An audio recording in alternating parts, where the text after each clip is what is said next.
Olá pessoal, sejam todas bem-vindos a mais uma aula do curso de extensão Formação Inicial para a Vida Acadêmica, módulo 2. Esta aula a gente vai trabalhar um pouco a questão dos estar com sintomas gripais, o que fazer? Um assunto de extrema importância que nós temos trabalhado nos últimos dias com bastante demanda no nosso setor.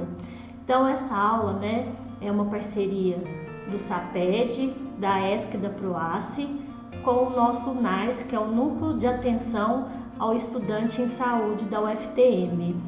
Então vou me apresentar, meu nome é Rejane, sou enfermeira lá do núcleo, juntamente com a enfermeira Cíntia e com a enfermeira Anne, nós fazemos parte da equipe de enfermagem. Nossa equipe também do NAIS é composta por uma equipe multiprofissional. Hoje nós temos a equipe médica, a equipe de psicologia, fisioterapia e a nutricionista do NAIS. Então nós vamos trabalhar um pouquinho essas questões sobre o fluxo que foi desenvolvido recentemente em parceria com o hospital com relação ao fluxo de sintomas gripais. Então nós vamos trabalhar nessa aula 5 aspectos vamos falar um pouco, vou fazer uma parte de introdução, falar a parte de aspectos clínicos da COVID, vou apresentar para vocês nosso programa de telenais, o teleatendimento que nós utilizamos no setor, o fluxograma que foi criado especialmente para atender os discentes com síndrome gripal, a parte 4, manejo terapêutico e isolamento domiciliar, parte 5, orientações para afastamento e retorno às atividades acadêmicas. Então, diante das atualizações que nós temos passado sobre a questão da Covid, então com o avanço da variante Ômicron e o atual cenário no tocante ao avanço da cobertura de imunização de adultos, adolescentes e crianças, então o que aconteceu? Essa cobertura vacinal e essa demanda, essa questão dos casos que aumentaram, que vocês têm percebido desde a questão de janeiro desse ano de 2022, levou então a Organização Mundial da Saúde, a OMS, e o Centro de Disease Control and Prevention, que é o CDC, a proceder a atualizações no protocolos da Covid, ganhando destaque protocolos de biossegurança, o isolamento de casos positivos e contactantes. Então nós tivemos aí, diante dessas atualizações, a UFTM, parceria com o NAIS e o HC, nós fizemos então recomendações e fluxograma, a atenção devida aos cuidados necessários ao enfrentamento da Covid e ao atendimento dos casos de síndrome gripais. Então, falando um pouco da questão, por que levou a essa criação desse fluxo, que nós percebemos que essa variante, os casos de síndrome gripal, 80% eram de casos leves, a maioria dos casos são leves, às vezes até sintomáticos, sem sintomas, que estavam mais frequentes na nossa população. 15% só de formas moderadas de gravidade e 5% só com necessidade de UTI. Então, nesses casos, diante desse cenário mundial, que foi devido a essa nova variante, criamos então esse fluxograma de biossegurança voltado para o atendimento às questões de síndrome gripal, que eu vou apresentar, que eu vou trazer aqui para vocês esse fluxo. Então, só falando que esse fluxograma, ele foi criado para melhores e mais recentes evidências. Então, nós procuramos trabalhar com as evidências internacionais e nacionais que estamos desde janeiro de 2022 trabalhando. Então, essas informações, elas podem sofrer alterações conforme o avanço e o conhecimento sobre a Covid e outras doenças gripais que podem surgir. Então, esse fluxograma que nós vamos passar hoje aqui nessa aula, ele é específico do nosso núcleo de atendimento lá da UFTM. Então, vamos começar pela parte 1, onde nós vamos abordar um pouco os aspectos clínicos da Covid-19. Como vocês sabem, a doença, né, Covid-19, começou em 2019 pela Organização Mundial de Saúde como novo coronavírus, que ele era renomeado após sequenciamento genético e, na época, trabalhamos com o coronavírus da síndrome respiratória aguda grave, uma nova infecção hoje humana provocada pelo SARS-CoV-2. Só um pouquinho para vocês da história. Então, como é feita a transmissão? Hoje a gente sabe que é uma transmissão alta, né? E o que o contágio é por contatos e gotículas, sendo que as principais formas de transmissão hoje se dá a questão de aperto de mãos, presença de gotículas, né, na saliva, quando a gente tosse, o espirro, o catarro, e objetos compartilhados como celular, roupas, maçanetas, brinquedos, etc. Então, essa transmissão ocorre principalmente, né, é importante a gente falar que tem ocorrido principalmente por indivíduos que não estão com sintomas, e o período de incubação geralmente é de 5 a 6 dias, em média, né, podendo variar aí até de 14 dias. Quais são os sinais e sintomas mais prevalentes? Nós trouxemos aqui os 3 mais prevalentes, mais comuns que vocês vão vivenciar quando acontecem, né, os sintomas mais leves, que são tosse, febre, lembrando que a febre é acima de 37,8 graus Celsius, né? Fadiga, principalmente dores musculares, uma queixa aí dos pacientes na questão de dor na musculatura, dor principalmente articulações. E essa nova variante, a Ômicron, ela tem trago novos sintomas como dor de cabeça, congestão nasal, coriza, dor de garganta, cansaço, dores, né, a questão mais da parte respiratória de nível de vias aéreas superiores, e um sintoma que também tem aparecido como clássico seria os sintomas gastrointestinal, no caso a diarreia, tá? O lembrete que eu gostaria de falar com vocês é que as pessoas infectadas não necessariamente apresentam todos os sintomas, tá? Em alguns casos podem não ter nenhum desses sintomas, então isso é importante a gente estar falando para vocês. E eu trouxe aqui um comparativo entre as doenças respiratórias, que a gente ouve falar assim, como que eu posso diferenciar a Covid, né, do resfriado, da gripe? Então, assim, eu trouxe esse quadro, que eu acho importante vocês entenderem. Por exemplo, né, questão da febre, muito comum, tá, na pessoa que está com Covid, resfriado é raro e gripe também é muito comum, até para vocês perceberem as diferenças. O cansaço da Covid, às vezes o paciente relata certo cansaço, que é muito parecido com o resfriado, e na gripe também é comum aparecer esse relato, essa queixa. Tosse, né, é comum aparecer também, e na Covid e na gripe, geralmente uma tosse mais seca, tá? Isso é importante da gente fazer essa diferença. Dores no corpo, como nós já relatamos, coriza, tá? Dor de cabeça, dor de garganta. Então, tá muito próximo, então, hoje, que a gente fala da Covid com os sintomas gripais, tá? O que a gente chama que faz uma diferença, que é importante a gente destacar, que na Covid pode apresentar uns sintomas mais graves, que seria a questão da falta de ar, né? Que no resfriado e na gripe, isso não é tão comum, é um sintoma mais raro, que no Covid a gente pode agravar. Por isso que nós vamos estar falando um pouco no nosso fluxo nesse caso. Então, gente, como que eu vou avaliar um paciente com Covid, né?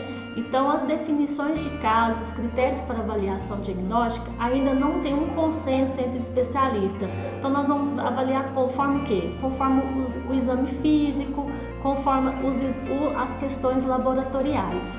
Então, nossa avaliação hoje, né, entre nossos especialistas, nós vamos trabalhar uma avaliação clínica e uma avaliação laboratorial.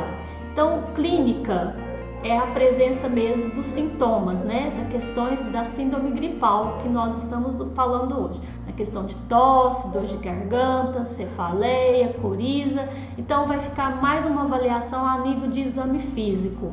E a questão laboratorial seriam então hoje os exames que nós hoje podemos coletar. O mais comum são os testes, né? Que a gente fala de resposta de antígeno, uma resposta rápida que é feita pelo PCR em tempo real, e também temos ainda os testes sorológicos. Então vou trazer para vocês aqui a técnica, né, do antígeno, né, da questão em tempo real do PCR, muito falado aí, que vocês ouvem falar, que é hoje o método de referência no Brasil para confirmar Covid-19. Ele tem um bom desempenho na primeira semana de doença, então nós vamos estar coletando esse teste no 3º ao 7º dia de início dos sintomas gripais, tá? O que ele baseia hoje? É um teste que baseia na detecção de sequências específicas de RNA viral, tá? Então ele vai especificamente na carga viral, no RNA mensageiro. Então, em áreas onde a Covid está amplamente disseminada, onde a gente tem vários casos, né, resultados negativos de um caso suspeito, não descartam a possibilidade de infecção pelo vírus da Covid, tá? Então nós temos que ficar muito atentos, principalmente com resultados falsos negativos. Por isso que a gente chama atenção do período de coleta, tá? Sempre coletando isso do 3º ao 7º dia, para uma prevenção dos exames falsos negativos. Então, o que seria, né, os fatores que podem levar a um resultado falso negativo? Então, nós falamos pouco material do paciente, na hora de fazer a coleta, não coletou corretamente, né, pouco material. Coleta da amostra em uma fase muito precoce, que nós falamos antes do 3º dia ou até tardia da infecção, que seria após o 7º dia, né? Então, o ideal hoje do 3º ao 7º dia. Manuseio e envio inadequado da amostra, e também isso na hora de manusear a amostra também pode acarretar esses exames falsos negativos, e razões técnicas inerentes ao teste, né, principalmente mutação aí do vírus. E os testes sorológicos, né, que são testes, né, específicos, testes de sangue que nós fazemos, né, que é a questão de verificar o anticorpo específico contra o vírus, né, desse vírus, que ele é o que a gente fala hoje, detecção de anticorpos IgG e IgM, que já tenha criado uma resposta imunológica do vírus. Então ele deve ser realizado a partir do 8º dia de sintomas, tá? E o mais comum que vocês vão ouvir falar aí é o teste rápido do ELISA. Então nós vamos passar agora para a parte 2 da nossa aula, onde a gente vai apresentar um pouquinho o nosso Telenais. Vocês vão ouvir muito falar do nosso teleatendimento hoje, que é feito lá pelo nosso núcleo de atenção ao estudante, aqui da UFTM. Então, o teleatendimento, ele foi preconizado, né, desde, assim, em lei, né, pela portaria número 467, de 20 de março de 2020, no qual essa portaria traz que os atendimentos deverão garantir a integridade, segurança e o sigilo das informações. Deverão também ser registradas em prontuário clínico com as seguintes informações: dados clínicos necessários para a boa condução do caso, sendo preenchidos em cada contato com o paciente. Data, hora, tecnologia da informação e comunicação utilizada para o atendimento. E está registrado hoje numa plataforma onde o profissional que faz o atendimento, ele tenha que ter o seu número de registro do conselho profissional e a sua unidade de federação. Então nós vamos agora trazer um pouquinho o nosso Telenais, tá? Então ele hoje está disponível no site da UFTM, tá? E hoje então o aluno, né, que queira fazer um atendimento, deseja fazer um atendimento no nosso setor, então ele vai solicitar o agendamento tanto da parte de médica, enfermagem, fisioterapia, psicologia, por essa plataforma da UFTM. Então aí nós temos hoje lá todas as salas, né, de enfermagem, fisioterapia, medicina e psicologia. Temos uma parte também onde traz a legislação, caso vocês queiram saber sobre a legislação, e temos aí um tutorial orientando como proceder para utilizar essa plataforma. Eu vou chamar a atenção aqui quando vocês desejam fazer um agendamento, vamos supor, né? Vou dar um exemplo aqui, eu quero fazer um agendamento com a enfermagem. Então eu vou clicar na área, né, nessa sala da enfermagem, vai ali ter um formulário de agendamento de consulta. Você vai preencher o formulário, vai dar ciência, né, que você está de acordo com o atendimento, e aí é feito então o teleatendimento. A mesma coisa para outras profissões. Vamos trabalhar agora o fluxograma do NAIS, que esse fluxograma, como eu expliquei anteriormente, foi criado para os atendimentos dos alunos, né, da UFTM. Então esse aqui é um esboço, né, do fluxograma. Eu vou agora trazer todas as partes desse fluxograma, mas esse fluxograma está disponível no site da PROACE, e para que vocês possam consultar também, caso vocês tenham alguma necessidade, né, algum interesse em conhecer o fluxograma. E eu vou passar parte por parte agora para facilitar vocês entenderem. Então é um fluxograma, né, de atendimento aos discentes com síndrome gripais da nossa universidade. Então, no caso, o aluno, né, o discente, ele apresentou sintomas. Então, só chamando a atenção que esse fluxograma é somente para os alunos com sintomas. Os alunos que não apresentam sintomas, eles não enquadram nesse fluxograma. Regiane, eu sou aluno da UFTM e eu moro com alguém que esteja com sintomas ou que foi positivo para a COVID. Então você também enquadra nesse sintoma, nesse fluxograma. Tá? Então é para sintomas leves e coabitante com caso positivo será atendido pelo Telenais. Então vocês vão lá na plataforma, escolha a agenda medicina, né, a sala medicina, preencha o formulário aí você vai preencher o formulário como teleatendimento. Então nós vamos entrar em contato agendando esse teleatendimento o mais rápido possível, para que você possa receber as orientações. Então, diante do teleatendimento, é importante também, quando você percebe que você está com sintomas, né, gripais, ou tem alguém em casa que foi, né, que está positivo para a COVID, primeira coisa, de acordo com o plano de retomada da universidade, né, você deve entrar em contato com o seu brigadista do curso. Isso é muito importante, entrar em contato com o brigadista do curso para receber as orientações frente às questões, né, acadêmicas, entrar em contato com o seu professor. Então isso é importante você apresentar isso.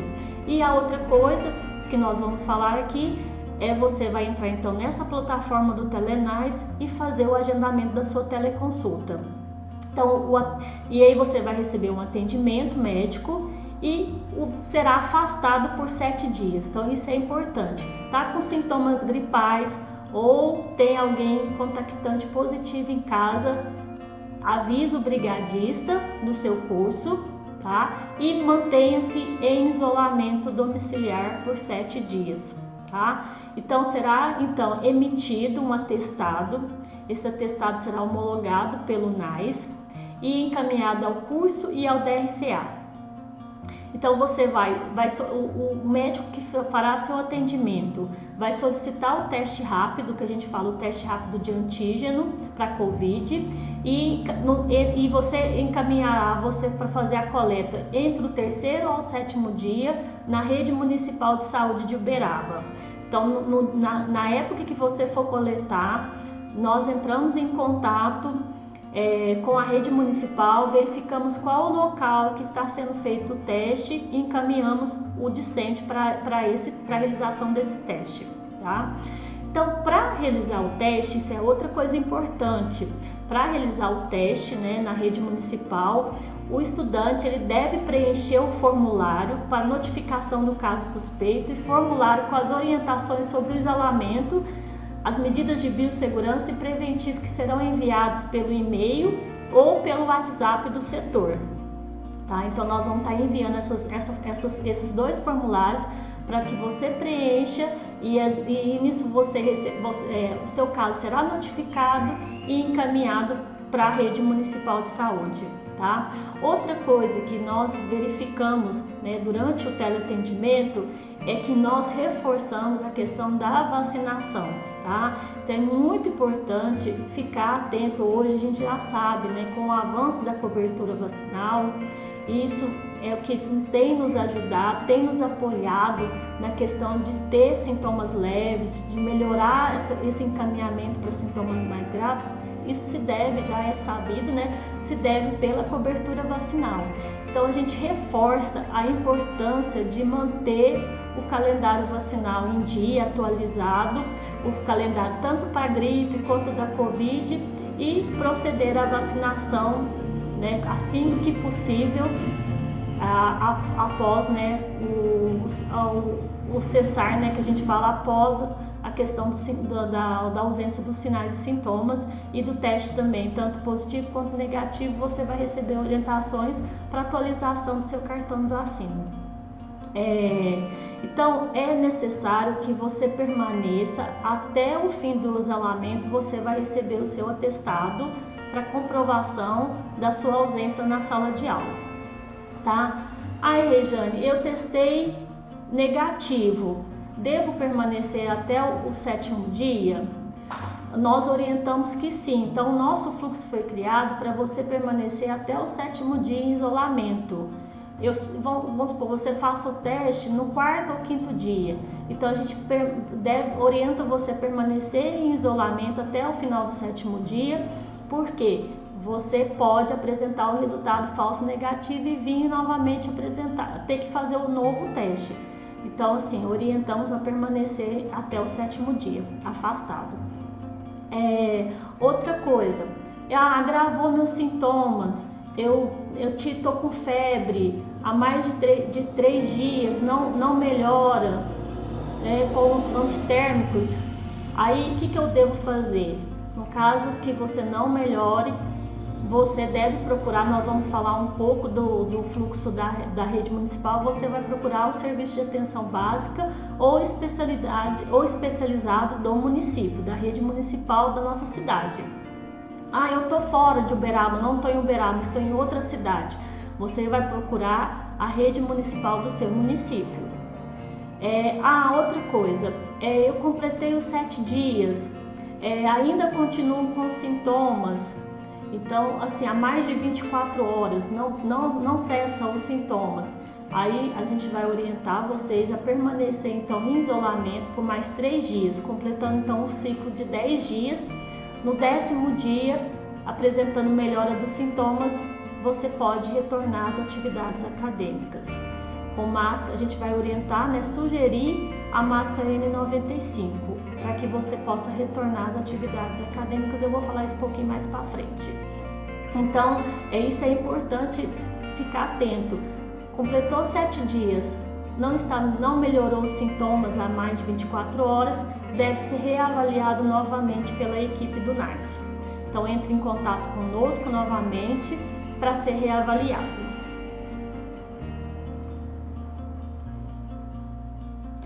Outra coisa importante que eu devo falar para vocês, que é essa questão da atenção especializada.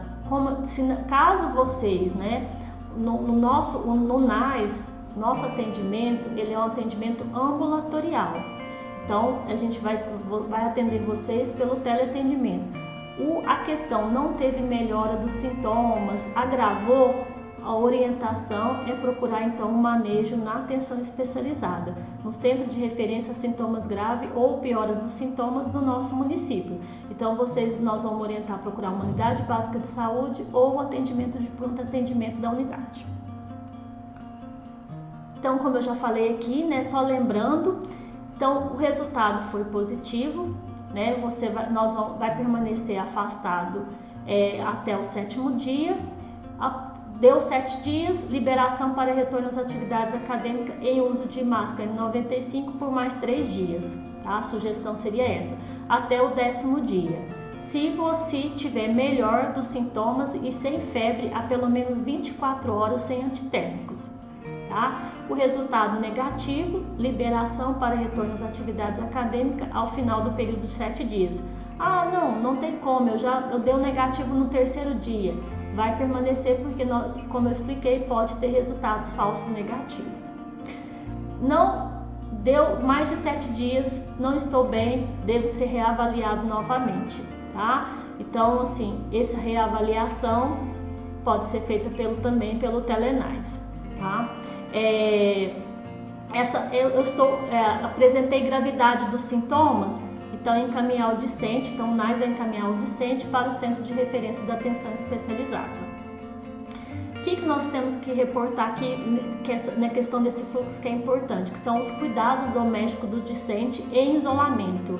Então, esse teleatendimento nós vamos estar orientando, né, a reportar a equipe de saúde com relação aos novos sintomas ou piora desses sintomas, manter em quarto isolado e bem ventilado até o período que a gente fala, até o fim do período sintomático. Nós também vamos falar isso na parte 5, na parte 4 da nossa aula. Então, eu trouxe aqui como que é um fluxo hoje na rede municipal de saúde.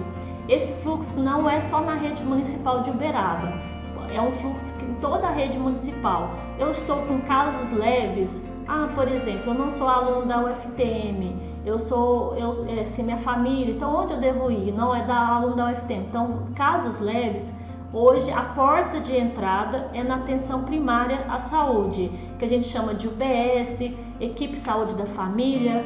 Então você vai procurar na sua cidade a atenção primária.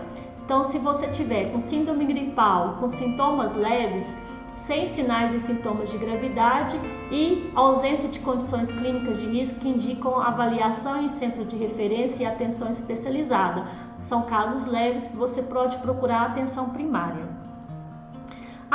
Eu não estou com casos leves, eu já estou com uma síndrome respiratória aguda grave, estou com uma falta de ar mais intensa. O que eu devo fazer? Nesse caso, eu vou procurar um centro de referência, uma atenção especializada no município de vocês. Então, síndrome gripal, que apresenta sinais e sintomas de gravidade, com condições de clínicas de risco que indicam avaliação em centro de referência, numa atenção especializada.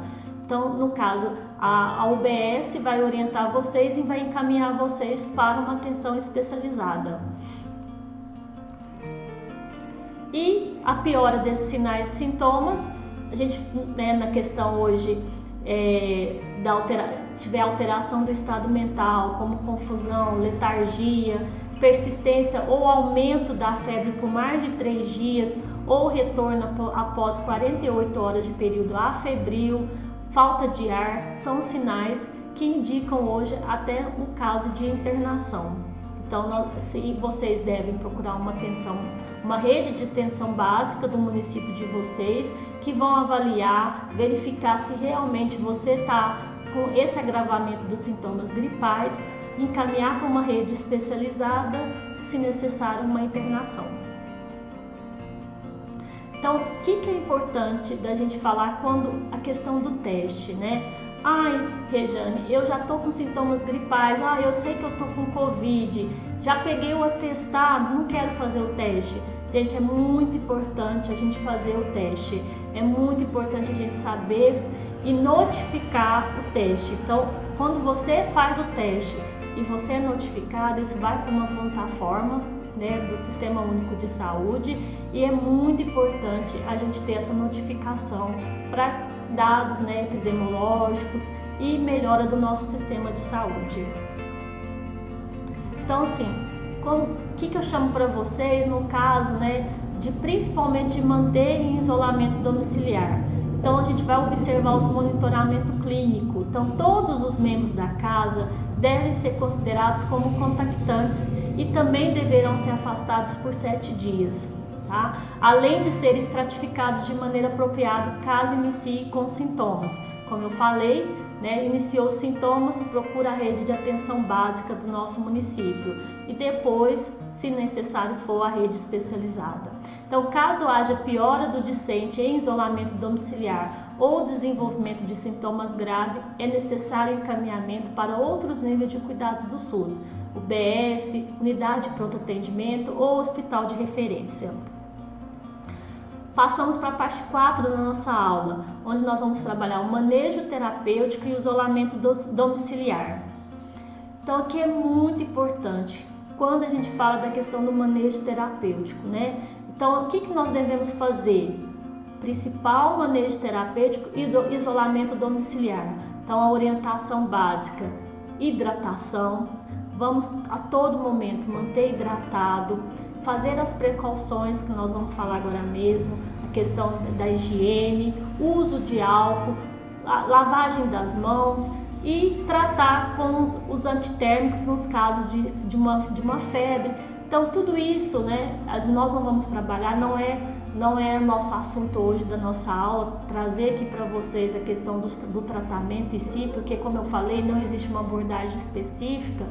Isso em cada caso, né, você será reavaliado por um profissional médico que vai te orientar o tratamento. Mas então a gente tem que lembrar que casos leves da infecção devem ser mantidos em isolamento domiciliar. Então, primeira coisa, isolar o discente. Então, a pessoa com síndrome gripal deverá realizar o isolamento domiciliar por 7 dias. O médico deverá fornecer o atestado para que ele permaneça todos esses 7 dias no domicílio. Não é indicado, mesmo eu estando positivo, eu vou ter que sair, vou sair de casa. Não, é isolamento domiciliar. Essa pessoa deverá iniciar os 7 dias de isolamento. Caso alguém da família inicie com síndrome gripal, você vai ter que reiniciar os 7 dias. Então, tudo isso você pode reportar, né? Então, aconteceu isso, meu familiar iniciou, então você deve estar agendando o teleatendimento conosco lá no NAIS para a gente poder orientar vocês a permanência desse afastamento. Permanecer em quarto isolado e ventilado, tá? A gente fala aí uma distância aí, caso o seu quarto seja em conjunto com outra pessoa, né, que você coabite com outra pessoa, manter aí 1 metro de distância, se dividir, né, 1 metro de distância. Movimentação pela casa deve ser limitada. Ao sair do quarto, é obrigatório o uso da máscara e sempre higienizar as mãos com água e sabão ou álcool em gel quando você sair do quarto ou for fazer as refeições, uso do banheiro. Então, nós vamos proceder a essa higienização das mãos, tá? Quem está prestando cuidado também tem que usar máscara quando estiver perto, né, da pessoa que está com a Covid. A máscara úmida, sempre fazer a troca imediatamente. Ao tirar a máscara, lavar as mãos. Ao lavar as mãos, enxugar com papel toalha. Isso é muito importante, a gente poder, se não tiver o papel toalha, a gente usar a toalha seja somente de uso próprio. Se o outro domiciliário com sintomas gripais, os mesmos cuidados, deverá ser processar os mesmos cuidados e solicitar atendimento numa unidade básica de saúde se apresentar os sintomas. Como eu já falei, né, enxugar com papel toalha. Se não tiver o papel toalha, usar uma toalha de uso próprio até ela ficar úmida, proceder à troca. Todos, né, ao espirrar ou tossir, cobrir bocas e nariz. Então, a gente está usando uma máscara, essa máscara deverá cobrir boca e nariz. Ao descartar o lixo, né, com a pessoa que já tenha um contato, ao descartar o lixo dessa pessoa, usar luvas. A mesma frequência, né, nos banheiros, também você, se possível, usar uma luva. Se não tiver a luva, ao usar o banheiro, fazer a limpeza do banheiro.